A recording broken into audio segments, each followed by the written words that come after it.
Bonjour mes amis, je suis Emel, votre amie, j'espère que vous allez bien. Moi ça va très bien et je remercie tous ceux qui me suivent. Et aujourd'hui j'aimerais m'adresser, hier j'ai fait un petit post concernant ces amis qui convoitent en fait l'homme de leur sœur, de leur copine, de leur cousine, de leurs proches. C'est quoi l'objectif en fait? Vraiment j'aimerais bien comprendre.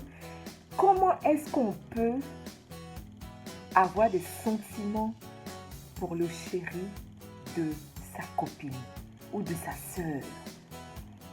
Vous ne trouvez pas ça malsain? Moi, personnellement, je trouve ça super malsain.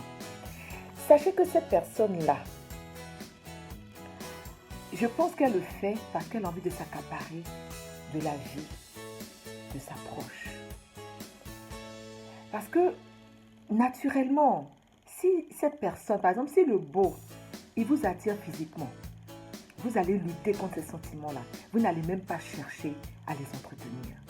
Mais lorsque vous voyez une amie qui vient vous présenter quelqu'un, ils sont en train de faire leur bout de chemin ensemble, ils s'aiment, et que vous faites tout pour lui arracher cet homme-là, vous avez un problème sérieux.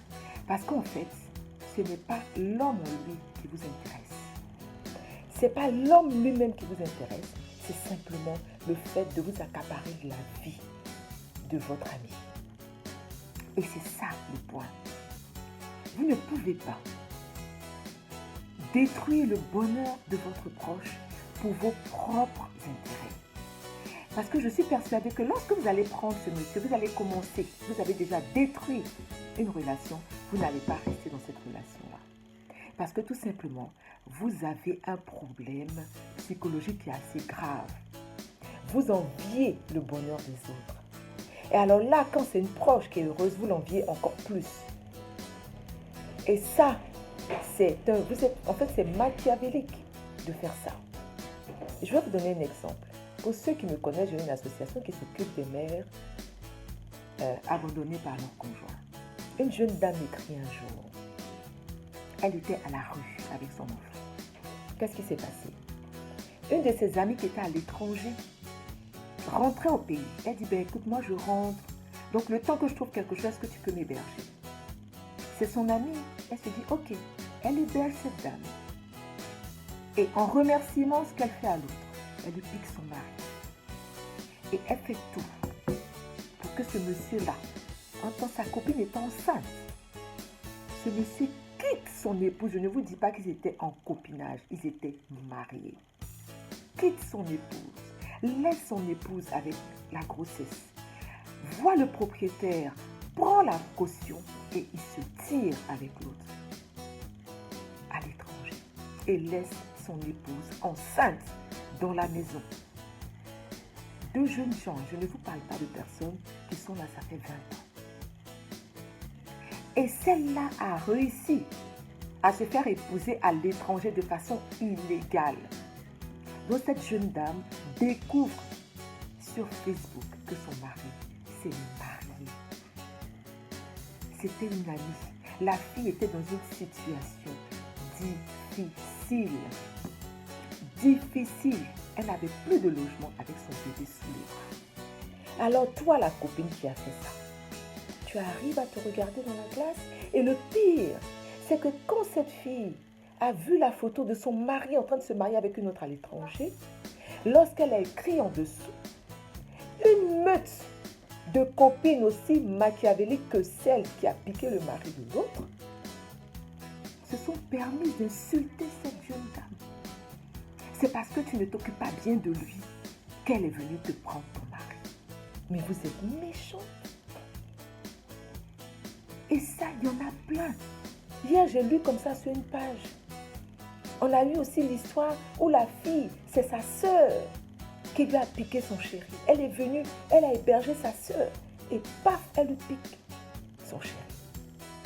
Je suis en train de lire, enfin j'ai fini de le lire, un livre qui s'appelle L'amour conjugal. C'était un prêtre, un évêque de Bruges, ici en Belgique, qui avait écrit, qui avait dit d'éviter d'héberger les proches, surtout quand ce sont des femmes, parce que ce sont des dangers extérieurs. Mais si tu as ta copine qui est dans des situations difficiles et que tu ne veux pas l'héberger, qu'est-ce qu'on va te dire? Que tu es méchant. Mais regardez des cas comme ça. Et ces cas comme ça sont légion.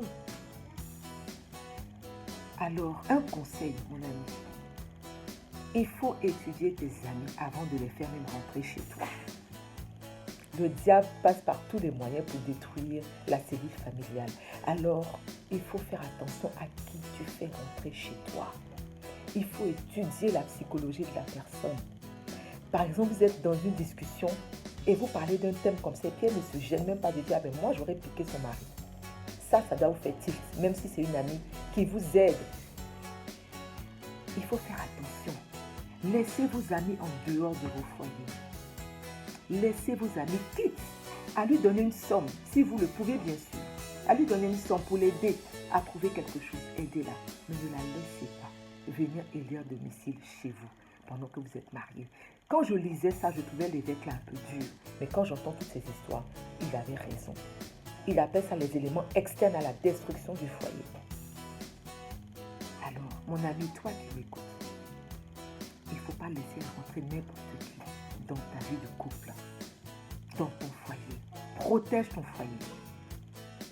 Et celles qui se permettent de vraiment venir détruire par des plans machiavéliques un foyer pour son intérêt personnel, changez. Vous avez un problème grave. Et ça, vous connaissez le karma, ça rigole pas. Ça, vous allez le payer très cher. Très, très cher. Parce que vous détruisez une famille, pas que la femme. Si la femme a des enfants, les enfants avec. Et ça pardonne pas. Je vais m'arrêter là pour aujourd'hui. Je souhaite beaucoup de courage à ces femmes qui sont passées par ce genre d'épreuves.